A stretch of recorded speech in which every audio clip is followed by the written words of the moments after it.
He defeated her mate in combat. Now she is his concubine by custom. The vast arena on the planet Valthar was filled with spectators from across the galaxy, their cheers echoing off the stone walls as the great contest began. The crowd's energy was palpable, a mix of excitement and anticipation. This was the largest and most prestigious tournament of its kind, a battle to decide who would become the greatest warrior of the Valthorian Empire. It was a competition of strength, strategy, and honor. And today, the arena held a special significance. Humanity's representative, Captain Jackson Wells, stood in the center of the arena, clad in battle armor made from a mix of alien metals and human technology. His chest heaved with controlled breaths, his hands tightening around his sword as he surveyed the crowd. Jackson was an Earth-born soldier, renowned across the galaxy for his fighting abilities. Many had underestimated him simply because he was human, but today, he would show them just how wrong they were. Across from him stood the Valkyrie champion, Korak, a towering alien with an intimidating presence. His golden scales shimmered under the sun, and his eyes burned with the intensity of someone who had never known defeat. The Valkyrie were a warrior race, known for their unparalleled strength and ruthless combat skills. Korak had never lost a duel, and the crowd roared with excitement, certain he would claim victory once again. But Jackson wasn't intimidated. He had faced worse opponents. He had trained for this moment his entire life. His mind was focused, his body ready. The battle would not be decided by size or strength alone. It would be won by skill, determination, and strategy. The announcer's voice boomed through the speakers as he called for the duel to begin. Fight! In an instant, Korak lunged forward, his massive form moving with surprising speed. His blade swung in a wide arc, aiming to slice Jackson in half with one blow, but Jackson was faster. He sidestepped, rolling to the side with the fluidity of someone who had practiced this move 1,000 times before. Korak's sword hit nothing but air. The crowd gasped. They had expected a quick and brutal end, but Jackson was holding his ground. He was no mere human. He was a force to be reckoned with. Jackson didn't waste time. He had been trained to observe, to learn his enemy's moves. Korak's aggressive strikes were powerful but predictable. Jackson ducked under another wide swing and closed the distance between them, delivering a sharp, precise strike to Korak's side. The alien warrior grunted in pain, but he quickly recovered, spinning to retaliate. Their fight raged on, the sounds of clashing metal and grunts filling the air. Jackson moved with grace, using his smaller size and agility to his advantage. He blocked Korak's blows and countered with quick, precise strikes, each one aimed at a weak point in the larger warrior's armor. The Valkyrie champion's strength was immense, but it came with a cost. His attacks grew slower as the duel continued, his exhaustion beginning to show. Jackson, on the other hand, was still going strong. He had been trained for endurance, for outlasting his opponents, and it was paying off. In the final moments of the duel, Jackson saw an opening. Korak's defense was momentarily down as he swung for a killing blow. Jackson didn't hesitate. With a burst of speed, he dodged to the side, ducked under Korak's swing, and drove his sword into the Valkyrie's exposed side. Korak let out a deafening roar as he staggered backward, his once proud stance crumbling. The crowd fell silent, eyes wide in disbelief. Korak, the undefeated champion of the Valkyrie, had been defeated by a human.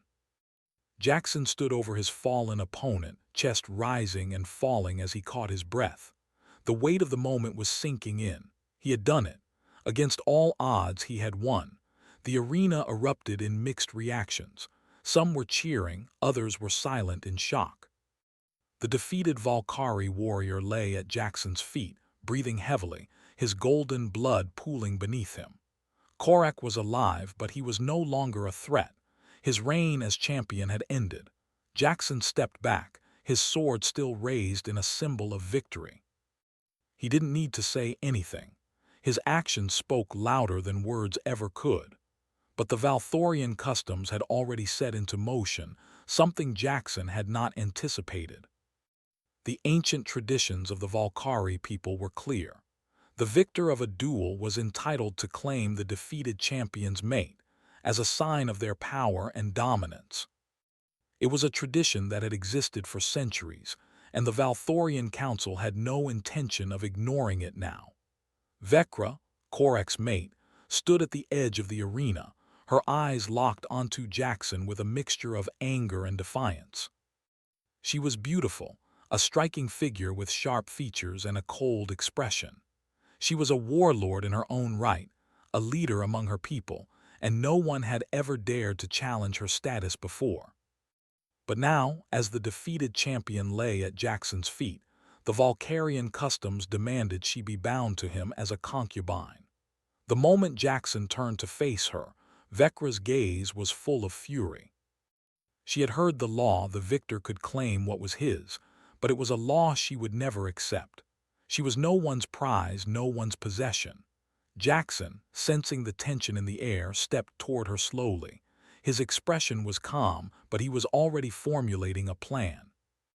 He had no desire to claim her as a concubine, but to refuse would mean dishonor and perhaps even war. "I did not come here for this," Jackson said quietly, his voice carrying across the arena. "I came to fight, to show that humanity is not weak. But I have no interest in taking anyone's freedom, least of all yours." Vecra did not respond. Her eyes were locked on him, her fists clenched. She had never known a human to speak in such a way. To her, Jackson was just another conqueror, another male who believed he had the right to own what he defeated. But there was something different about him. She wasn't sure what it was, but she could see in his eyes that he was not like the others. He was not there to claim her, at least not in the way she feared. Still, the customs were clear and she was bound by them, at least for now. The Valthorian Council stepped forward, the leaders of the Empire watching closely. They saw the respect Jackson had shown, but they also saw the opportunity to solidify his place in the Empire. "By the laws of Valthor," the head of the council intoned, "the victor may claim the defeated mate. You have won, Captain Jackson Wells. Vecra is now yours." Jackson's heart sank.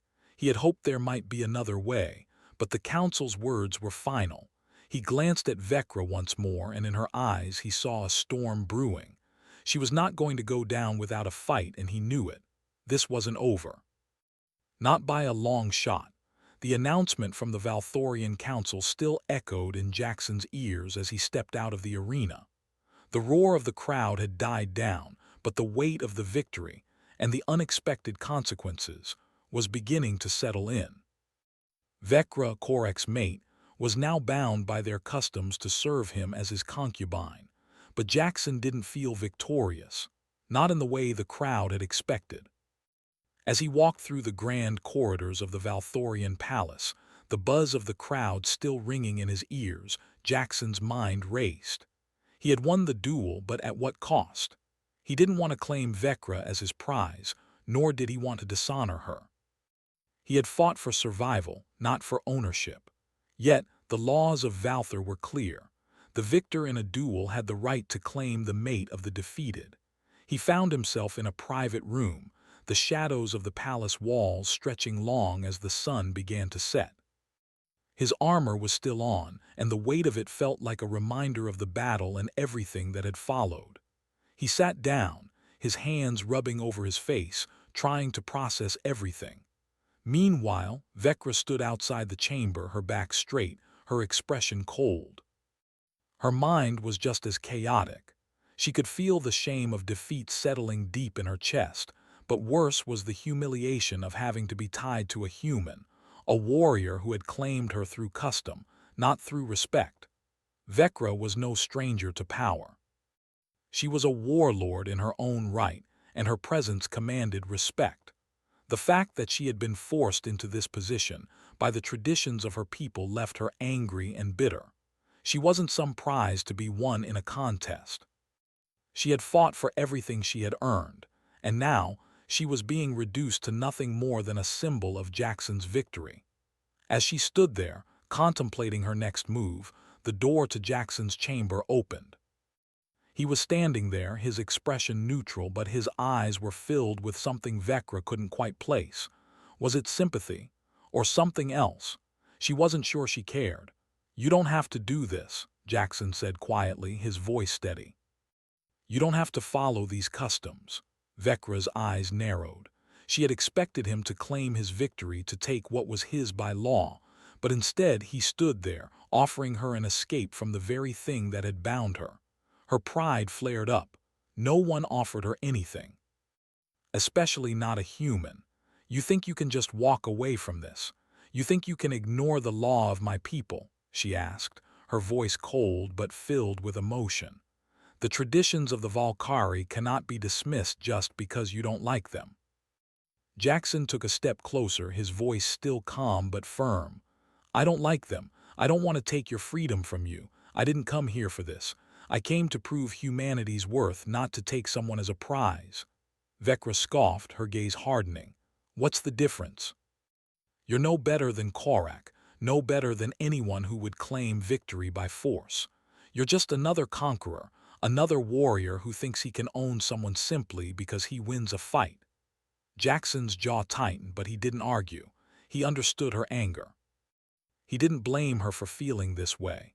She had lost everything, her pride, her position, her freedom, all because of a duel she never agreed to, but he had no intention of adding to her misery. "I don't want to claim you, Vecra. I'm offering you a choice. You can walk away from this, live your life as you see fit. I'm not going to stop you," Jackson said, his eyes searching hers for any sign that she might believe him. For a long moment, Vecra didn't say anything. She stood there, her eyes locked with his, searching for any sign of weakness, any sign that this was some sort of trap. But there was none. His words were genuine. She wasn't used to being offered a choice. Not in a world where strength was everything, and the law was unyielding. For the first time in her life, someone was treating her as an equal, not as a prize to be claimed. But it didn't change the fact that the laws of the Valkyrie people were still in place. She couldn't simply walk away. If she did, there would be consequences both for her and for Jackson. "You think it's that easy?" she asked, her voice quieter now, tinged with a hint of vulnerability. "You think I can just leave and everything will be fine? The Valthorian Council won't let me go. You don't understand how this works. My people will see me as weak. If I defy the customs, it will be a blow to everything I've worked for. My people will lose faith in me." Jackson's expression softened. He hadn't realized the full extent of the consequences she would face. To her, this wasn't just about personal pride. This was about survival, about maintaining her position and her people's respect. She was more than just Korak's mate. She was a leader. And now, by the law of her people, she was bound to him. "I understand now," Jackson said slowly, his voice filled with empathy. "But I still can't be the one to take away your freedom. I won't claim you as mine if that's not what you want. If you want to fight for your people and your honor, I'll help you. We can figure out a way to get through this together." Vecra's gaze softened slightly, but she quickly regained her composure. "I don't need your help," she said firmly. "I don't need anyone's help. But I will not be a pawn in this game.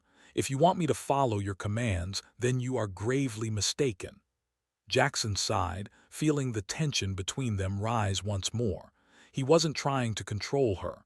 He wasn't trying to force her into anything. But he understood now that they were both caught in a trap, her trapped by tradition, him by honor. They were both prisoners of the situation.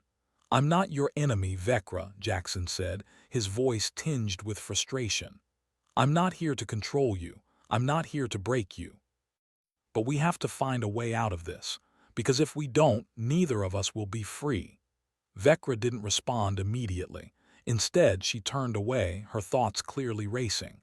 Jackson's words were starting to make sense. She didn't have to accept the situation, but she also couldn't ignore the consequences. She had always prided herself on being strong, but this situation was beyond strength. It was about survival, about finding a way out of the web of politics and tradition that had ensnared her. Finally, she spoke again, her voice low. "What are you suggesting, Jackson?" Jackson took a deep breath. "I'm suggesting that we stop fighting each other. We both have our reasons for being here, but if we keep pushing against one another, we'll only end up losing everything. If we work together, we might be able to change the course of what's happening. But I need you to trust me." Vecra looked back at him, her eyes searching his face. She didn't know if she could trust him, but there was something in his words, something in his demeanor that made her wonder. Maybe there was a chance for both of them to escape the trap that had been set. After a long moment of silence, she nodded slowly. "Fine, we work together, but don't mistake this for friendship, Jackson. I don't need anyone's pity." "I don't pity you, Vecra," Jackson replied, his voice firm, "but I do respect you. And I won't leave you to fight this alone." The sun had barely risen over the Valthorian capital when Jackson and Vecra met in the palace courtyard. Their uneasy alliance had been in place for days now, but it was clear to both of them that the situation was growing more complex by the hour. Their conversations had shifted from personal tension to the looming threat that hung over them both. Jackson had hoped that, after agreeing to work together, they would have some breathing room, but every passing moment made it more clear that this was no ordinary political struggle. The shadows of betrayal and deceit were closing in. Vecra had become quieter in the last few days, her focus shifting to the danger that had begun to stir beneath the surface. The Valthorian Council, though largely silent in the wake of the duel, was not without its own motives. Not everyone in the Empire was pleased with the humans' victory. Some saw it as a humiliation, a blow to their power, and they were determined to do something about it. "I'm telling you, Jackson," Vecra said, her voice low as they stood at the edge of the palace courtyard, "there are forces at play here that neither of us can ignore. The council might be quiet for now, but that doesn't mean they're content. The Valkyrie cannot accept their loss. And I'm not just talking about the duel." Jackson frowned. He had suspected as much. The Valkyrie were proud, and defeat at the hands of a human was an insult that would be hard to swallow, but he hadn't realized how deep the anger ran.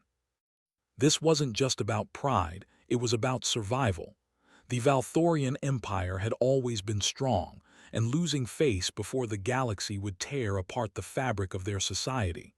"You think they'll try something?" Jackson asked, scanning the courtyard around them. Vecra nodded grimly. "It's not just a feeling, Jackson, it's already happening. There are whispers among the council. They're not just concerned with your victory, they're worried about me too." Jackson's eyes narrowed. "Why would they be worried about you?" "You're one of their top leaders." Vecra sighed, her gaze distant. "Because I'm seen as a liability. My people, the Valkyrie, are not known for bending to foreign influence. My defeat in the arena was one thing. But being tied to you, someone who has no stake in our politics, is another matter. Some of them want to use this situation to undermine me." Before Jackson could respond, a shadow moved across the courtyard. The two of them instinctively turned, and Jackson's hand went to the hilt of his sword. A figure emerged from the shadows, a familiar face, Scrath, a high-ranking Valkyrie officer who had been present during the duel. Jackson had never fully trusted the man, and the look on his face only confirmed his suspicions. "Scrath," Vecra said curtly, her voice betraying no emotion. "What do you want?" Scrath's eyes gleamed with something cold and calculating. "I came to offer my congratulations to the human," he said, his tone mocking. "Not everyone was so pleased with the outcome of the duel, but some of us believe in respecting strength." Jackson's grip tightened on his sword, but he held back, choosing to listen rather than react immediately. "We've heard whispers, Scrath," Vecra continued, her gaze sharp. "I know you and your allies aren't happy with the way things have gone. But remember, your loyalty to the Empire is not something I take lightly." Scrath chuckled darkly. "Loyalty? I have loyalty to strength, Vecra, and right now the Valkyrie are weak. This human alliance is a stain on our honor. You may not see it, but others do. Your defeat and his victory have made us vulnerable. Jackson stepped forward, his voice calm but firm. So what are you suggesting, Scrath? That you plan to do something about it? Scrath's eyes narrowed. I'm suggesting that you and I, Vecra, find common ground.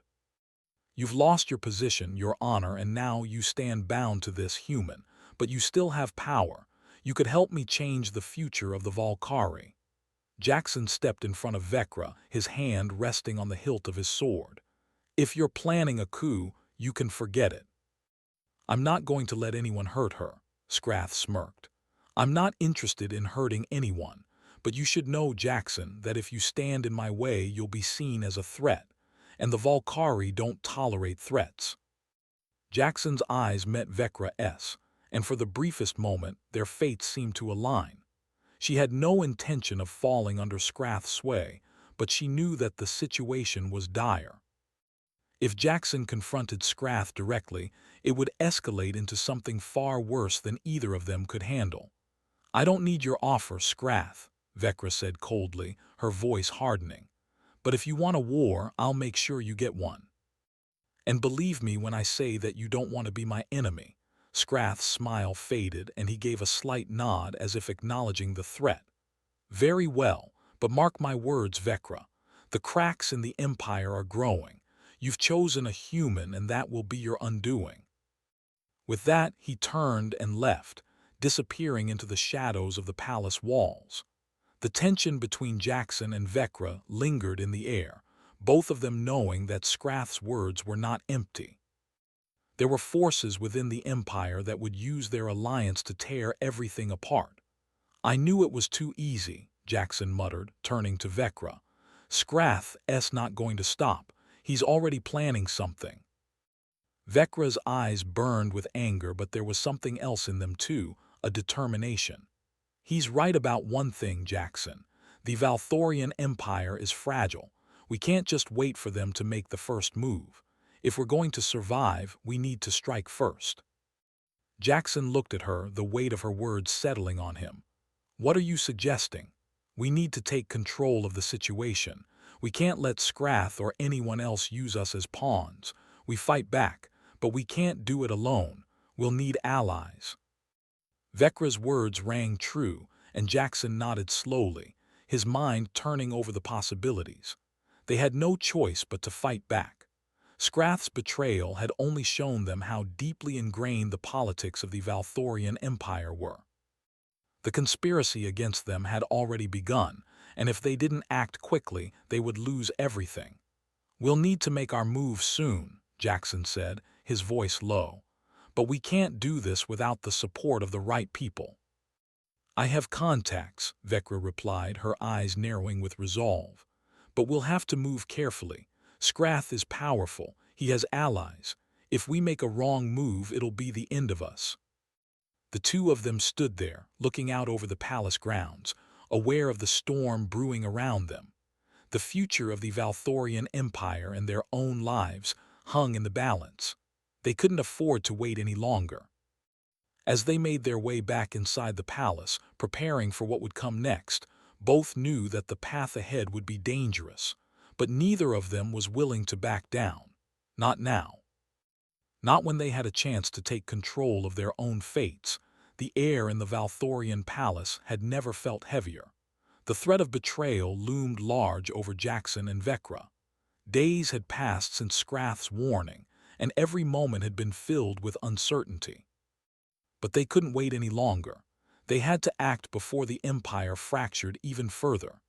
Vecra stood in the war room, her hands resting on the table as she stared at a map of the Valthorian Empire. The lines of the Empire stretched out before her, and each one felt like a possible battleground. She had always prided herself on knowing how to navigate the political landscape, but this was different. This wasn't about just winning, it was about survival. Jackson stood beside her, his expression serious. The calm determination in his eyes had become a constant presence since their alliance had begun. But he knew, just like she did, that everything was on the line now. Scrath's betrayal had made it clear that no one in the Empire was safe, least of all them. If they didn't act soon, they would be caught in a war they weren't prepared for.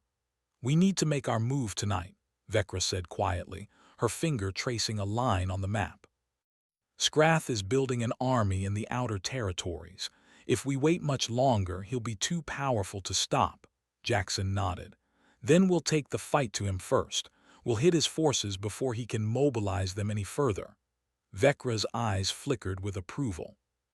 "I'll give the order to my loyal soldiers. We need to move quickly, and we need to hit hard. Scrath might think he has the advantage, but we have something he doesn't: unity." The idea of unity seemed almost impossible. The Valkyrie Empire had always been divided between factions, each fighting for power. But Jackson and Vecra's partnership had begun to create something different. Slowly, they had built an army of their own, soldiers, generals, and leaders who were loyal to Vecra, but who now saw the potential in an alliance with humanity.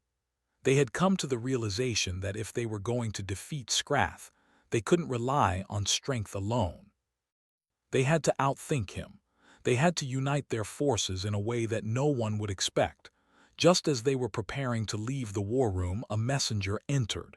His face was pale, his eyes wide with fear. "Scrath is moving faster than we thought," the messenger said urgently. "He's launched a surprise attack on one of the outer colonies.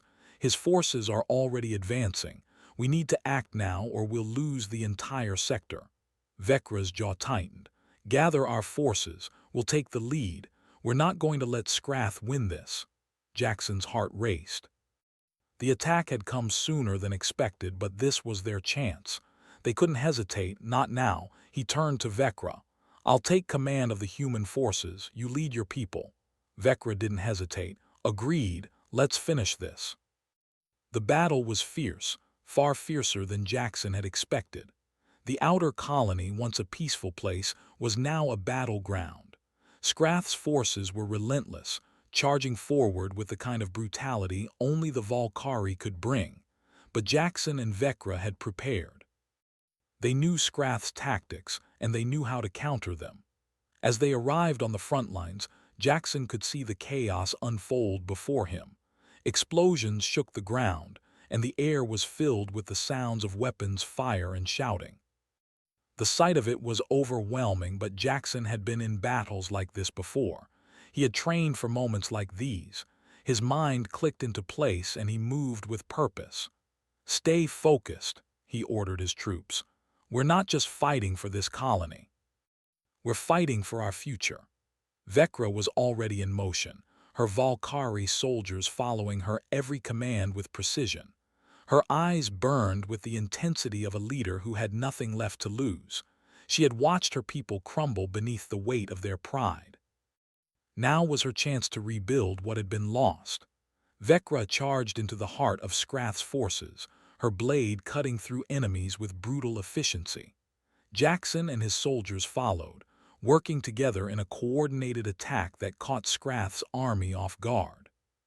The human and Valkyrie forces, united for the first time, made an unstoppable team. Jackson fought side by side with Vecra, their movements synchronized as if they had been allies for years.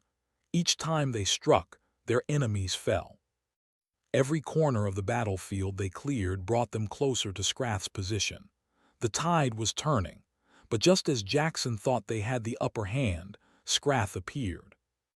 His massive form loomed in the distance, leading his remaining soldiers forward in a desperate final push. He was furious, his eyes burning with hatred. The time for subtlety was over. Scrath had no more tricks left. He was ready to fight to the death. "I see you've gathered your little army, Vecra," Scrath called across the battlefield, his voice carrying over the sounds of the fight. "But it won't matter. The Empire belongs to me now. You and your human ally are nothing but obstacles." Vecra's eyes locked onto Scrath's, her voice cutting through the noise. "You're wrong, Scrath. The Empire belongs to the people, and they've chosen their future. This ends today." Scrath charged forward, his strength unmatched. He swung his massive blade, aiming to strike down Vecra. She parried with her own weapon, the clash of steel ringing in the air. The fight was brutal, each blow exchanged with the force of 1,000 battles. Jackson moved to intercept, but Vecra held up a hand, signaling for him to stay back. This was her fight now. She needed to end this on her own terms. With a fierce roar, Vecra pushed forward, her blade striking at Scrath's armor. The blow landed with a sickening crack, and for the first time Scrath faltered. He staggered back, his arrogance slipping away as he realized the fight was slipping from his grasp. "You were always weak, Scrath," Vecra spat, her voice filled with venom. "All this time you thought strength was the key to everything, but it's unity that makes us strong." With one final, powerful strike, Vecra drove her blade into Scrath's chest. The sound of his armor cracking under the force of the blow was deafening. Scrath fell to the ground, his body lifeless. For a moment the battlefield fell silent. Jackson stood still, watching as Vecra stood over Scrath's fallen body. The weight of the moment was heavy. Scrath had been defeated, but the battle wasn't over. There was still much to do. Vecra turned to Jackson, her face hard but triumphant. "It's done," she said quietly. "But this war is far from over. We've only just begun to rebuild." Jackson nodded. "We'll rebuild it together, you and me." The battle had been won, but the future was still uncertain. The road ahead would be difficult, and the challenges they faced were far from over. But for the first time, Jackson and Vecra stood together, united not just by the forces of war, but by their shared vision for the future. As they walked away from the battlefield, the sounds of victory faded into the distance. The Empire was fractured, but it was not beyond saving, and Jackson and Vecra were ready to lead it into a new era, one where strength was not measured by dominance but by unity.